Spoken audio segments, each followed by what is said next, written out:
অত সহজে মাপ করে দিও বললেই হয় না কাজল, আর মুখে বললেও হয় না।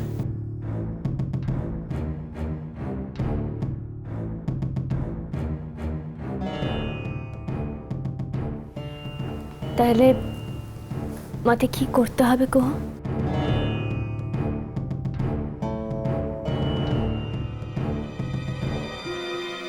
আরশির পায়ে ধরে ক্ষমা চাও। বলো, আর কখনো তুমি আমার পরিচয় দিয়ে কোথাও গিয়ে দাঁড়াবে না। আর কেউ যদি তোমাকে আমার পরিচয় দেয়ও, তুমি তার প্রতিবাদ করবে। যাও, আরশির কাছে গিয়ে ক্ষমা চাও।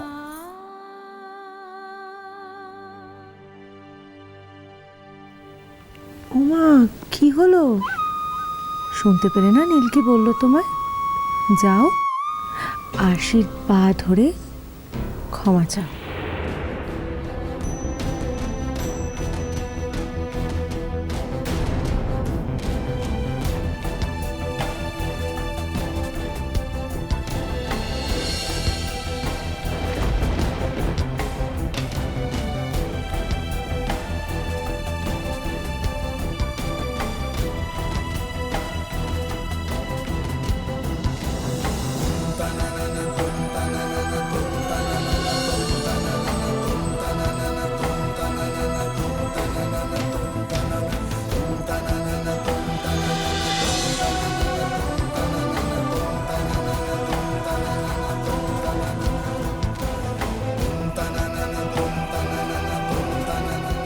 আরশি দিদি,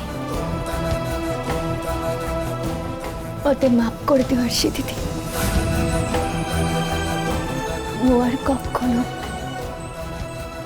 তোমার স্বামীর পরিচয় নিয়ে কোথাও দাঁড়াবো না।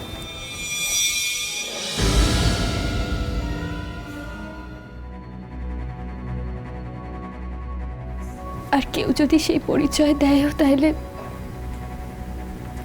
মু প্রতিবাদ করব, কথা দিচ্ছি। তবে খেয়ে দাও আরশি দিদি,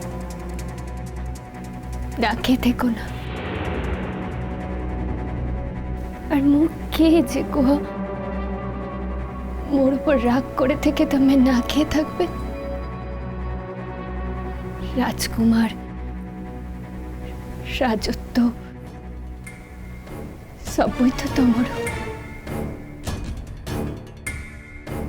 মো তো ঘটে করুনি ছাড়া আর কিচ্ছি না। তাহলে মোর কথার উপর এতে দাম দিচ্ছ কাই, কি বলো? দিও না আরশি দিদি, খেয়ে নাও।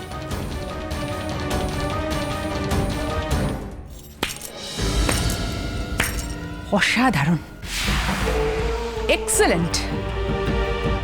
আমি যদি এবারের বউ হয়ে না আসতাম, তাহলে বোধহয় এই সুন্দর দৃশ্যটা আমি কোনোদিন দেখতেই পেতাম না।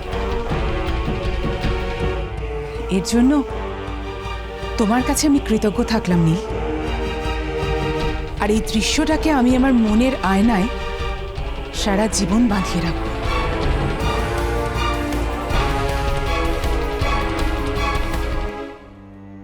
আমি অনেক নির্লজ্জ, অনেক বেহায়া মেয়ে দেখেছি কাজল, কিন্তু তোমার মতো দেখিনি। একটা কথা নিশ্চয়ই ছোটবেলায় শিখেছো, পড়েছো, যে অন্যায় করে আর যে অন্যায় সহ্য করে দুজনেই সমান অপরাধী। তাই আমার চোখে আজ থেকে তোমার আর নীলের কোনো প্রভেদ নেই। তবে আমি কিন্তু ভেবে দেখবো যে আর আমি কখনো তোমার সঙ্গে কথা বলবো কিনা।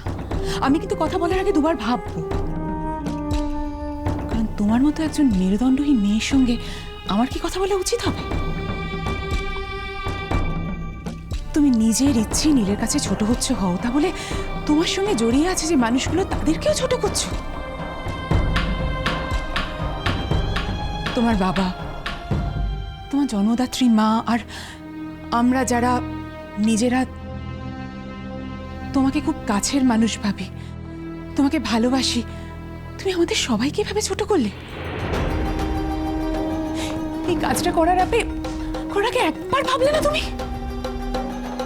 ছি কাজল, ছি।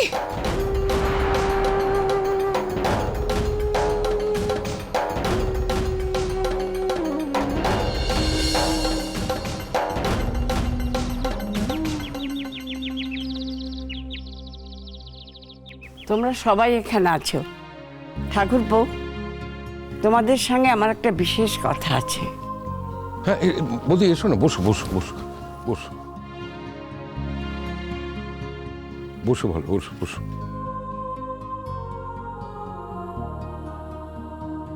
হ্যাঁ বলো বলো, কি বলবে? হ্যাঁ, দাদার শরীরটা ভালো আছে তো?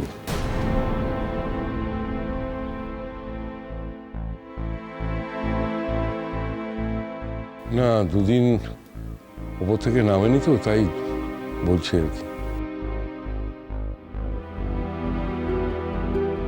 শোন না, দি কদিন ধরে কেউ মুখ ভার করে আছে, দেখ দিকনি। হ্যাঁ, কি হয়েছে তা কে জানে। আজ কোনো অন্যায় করেছি তাহলে তো মনে হচ্ছে না। ও বড় বৌমা, তুমি কিছু জানো কি হয়েছে? কি জানি মা, আমিও তো কিছু বুঝতে পারছি না। কদিন ধরে সোনা জেঠিকে দেখছি যেন অন্য মানুষ, এমন তো কখনো দেখিনি। কি জানি জ্যাঠাবাবুর সঙ্গে আবার কিছু হলো নাকি? না না, জ্যাঠাবাবুর সঙ্গে আবার কি হবে? জ্যাঠাবাবু সবসময় সোনা জেঠিকে খুব সম্মান করেন। না না, এই যে আমি মাঝে মাঝে ওপরে খাবার টাবার দিতে চাই না, আমাকে সব সময় একটা কথাই বলেন যে তোমাদের সোনা জেঠির খাওয়া হয়েছে তো, ওকে দেখো, ওর খেয়াল রেখো। হ্যাঁ, দেখো দেখিনি। দুদিন ধরে আমার এত অশান্তি হচ্ছে না, কিছুতে জিজ্ঞেস করবো, বাপরে বাপ, যেতে আবার রেগে যায়। কথা বলতে আমি ভয় পাচ্ছি, বাপরে বাপ, মোটে সাহস হচ্ছে না কো। অবধি বললে না তো, কি বলবে বলছিলে? ঠাকুরপো, ভাবছি কটা দিনের জন্য একটু বাইরে যাব। বৌদি, ওমা, এই তো মেজো ঠাকুর এসে গেছে বাজার নিয়ে। দাঁড়াও, আমি তোমার চা করে নিয়ে আসছি। না না ঠিক আছে। কি বলছে সোনা জেঠি? ও সোনা জেঠি, কোথায় যাওয়ার কথা হচ্ছে?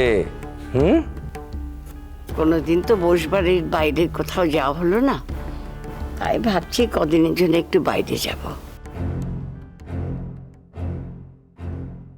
হ্যাঁ, এটা তুমি খুব ভালো কথা বলছো দি। হাজার কথার এক কথা, সত্যি তো। আমি তো কোনদিন কোথাও যাওয়া হয়নি কো মোটে। সে কবে, অনেক বছর আগে, যখন তোমার ঠাকুরপুর চাকরি ছিল, শরীর সবল ছিল, তখন বছরে বছরে একবার করে আমরা বেড়াতে যেতুম। তা তো বেশিরভাগ সময় তুমি যেতে চাইতে নেকো। হ্যাঁ, বাচ্চারা ছোট ছিল কি না, তাদের ছেড়ে তো মোটে তুমি কোথাও যাইতে চাইতে নে। খালি ঠেলে ছুটকি তুই যা করতে। ও বড় বৌমা, শুনেছ একদিন বাদে বাড়ি থেকে বেড়াতে যাওয়ার কথা উঠেছে গো। কোথায় যাবে গো? পুরী? না মানে আগে একবার কথা উঠেছিল কি না, তাই। না, পুরী যাব না। জগন্নাথ না ডাকলে কি আর তার কাছে যাওয়া যায়? তাহলে কোথায় যাচ্ছ? জ্যাঠামশাই কোথায় যাওয়ার কথা বললেন? মুম্বাই যাব।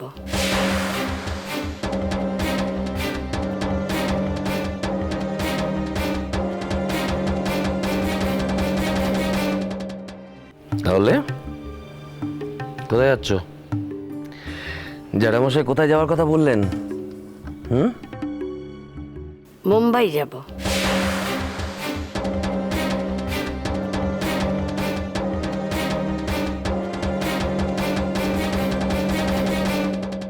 মুম্বাই? হ্যাঁ। আচ্ছা শোনা জেঠি, এত জায়গা ছেড়ে তুমি মুম্বাই যাওয়ার কথা কেন বলছো? ওদিকটা তো কখনো দেখা হয়নি, তাই। তা সে ঠিক, দিল্লি বোম্বাই আমার কখনো দেখা হয়নি কো। দাদা যেতে রাজি হয়েছে? হ্যাঁ, 3 দিন আগে রেখে আর যাওয়ার কথা বলতে আসতাম। তা ভালো। বাজে জন্মক্ষণ